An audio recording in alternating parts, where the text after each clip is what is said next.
ಬದಲಾಗೋದಿಕ್ಕ ನಾನು ಆ ಮನೆಗೆ ಹೋಗಿದ್ದು.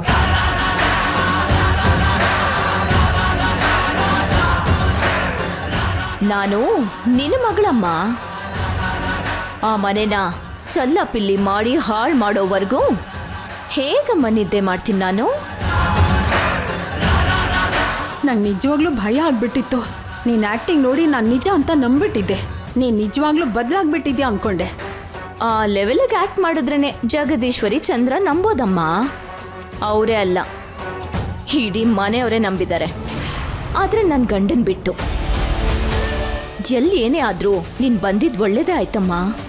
ಆ ಜಗದೀಶ್ವರಿಗೆ ನನ್ನ ಮೇಲಿರೋ ಸ್ವಲ್ಪ ಅನುಮಾನನೂ ಕೂಡ ಹೊರಟೋಯ್ತಮ್ಮ. ಇನ್ನು ಮೇಲಿಂದ ಅವರು ಹೊಸ ಶಾಲಿನಿನ ನೋಡ್ತಾರೆ.